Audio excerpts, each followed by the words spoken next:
और सीएम योगी विकास के कामों की मॉनिटरिंग को लेकर मीटिंग कर रहे हैं। सीएम योगी उत्तर प्रदेश के सभी 18 मंडलों के जनप्रतिनिधियों के साथ इस वक्त बैठक कर रहे हैं। इसी कड़ी में आज मेरठ मंडल की मीटिंग चल रही है। आज सीएम योगी मेरठ मंडल के जनप्रतिनिधियों के साथ मीटिंग कर रहे हैं। सीएम योगी आज शाम को प्रयागराज मंडल के जनप्रतिनिधियों के साथ बैठक करेंगे।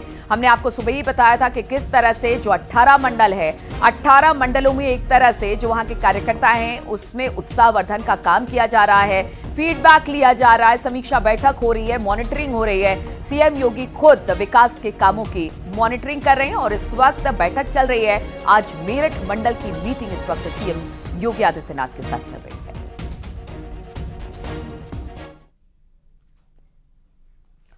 और मंत्री संजय निषाद ने लखनऊ में सीएम योगी से मुलाकात की है। आपको बता दें कि संजय निषाद पिछले कई दिनों से उत्तर प्रदेश में अफसरों की कार्यशैली पर सवाल उठा रहे थे। संजय निषाद अफसरों पर खराब कार्यशैली का आरोप लगा रहे थे और इसी को लेकर यह मुलाकात हुई है, क्योंकि कई बार जब उन्होंने बातचीत की मीडिया से तो उन्होंने कहा कि अफसर नहीं सुनते हैं, अफसर नेताओं की नहीं सुनते हैं और इस तरह की बातें उन्होंने एक आध दो बार कही है। आज मंत्री संजय निषाद लखनऊ में सीएम योगी से मुलाकात कर रहे हैं।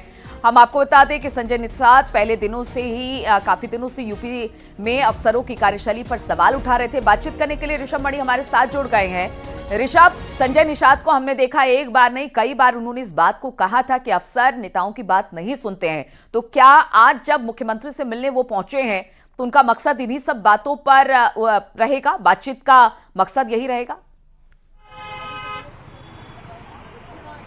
देखिए, 2024 का जो चुनाव परिणाम आया है उत्तर प्रदेश में, वो भारतीय जनता पार्टी के लिए बहुत हतोत्साहित करने वाला हुआ है। जाहिर सी बात है, उस चुनाव परिणामों की कई दफा कई लेवल से समीक्षा की जा रही है और अब चाहे वो संजय निषाद हो, प्रकाश राजभर हो या तमाम अन्य भारतीय जनता पार्टी से भी जुड़े हुए जो जनप्रतिनिधि हों, उनके तमाम तरह तरह के बयान आ रहे हैं और उन बयानों में कहीं ना कहीं जितने भी जनप्रतिनिधि हैं वो नौकरशाही को घसीट के ला रहे हैं कि उत्तर प्रदेश की नौकरशाही बेलगाम हो गई है, जनप्रतिनिधियों की सुनवाई नहीं की जा रही है, उनके जो तमाम सिफारिशें होती हैं वो नहीं मानी जा रही हैं। सीएम इसीलिए सभी मंडलों के जनप्रतिनिधियों के साथ समीक्षा कर रहे हैं। अभी इस वक्त भी जो सरकारी आवास है उनका 5KD वहां पर मेरठ मंडल के जो जनप्रतिनिधि हैं उनके साथ बैठक चल रही है सीएम योगी की।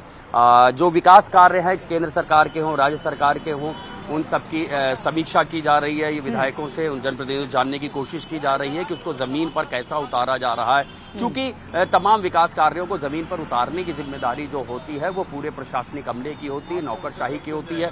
तो समन्वय बना होना चाहिए जनप्रतिनिधियों का नौकरशाही के साथ। जहां जहां वो समन्वय बिगड़ रहा है वहीं से कुछ न कुछ विरोध की खबरें आती रहती हैं, बगावत की खबरें आती रहती हैं। लिहाजा अब सभी जनप्रतिनिधियों से सीएम योगी खुद मुलाकात कर रहे हैं। मेरठ के जनप्रतिनिधियों से मुलाकात 5KD पर चल रही है, शाम को प्रयागराज के जनप्रतिनिधियों से मुलाकात होनी है।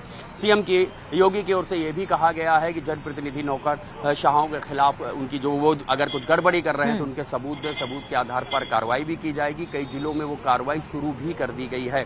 तो कुल मिलाकर चुनाव परिणाम जो आया है उसको लेकर के जो पूरी नौकरशाही है उसकी ओवरहॉलिंग की जा रही है। जहां कहीं गड़बड़ है वहां पेच कसे जा रहे हैं। जब आज ही देखिए DIG आजमगढ़ और ADG प्रयागराज ने एक बड़ी कार्रवाई की है बलिया जिले में। वहां पर कई पुलिसकर्मियों के खिलाफ कार्रवाई की जा रही है, मुकदमा बिल्कुल। तो कार्यकर्ताओं का उत्साह कम ना हो और नौकरशाही को लेकर जिस तरह से सवाल उठ रहे हैं उस पर भी अब देखना होगा योगी आदित्यनाथ की तरफ से। जब सभी लोग अपनी बातें रख देते हैं तो किस तरह की उनकी तरफ से एक्शन देखने को मिलता है। फिलहाल बहुत बहुत शुक्रिया आपका ऋषभ, हमारे साथ जुड़ने के लिए।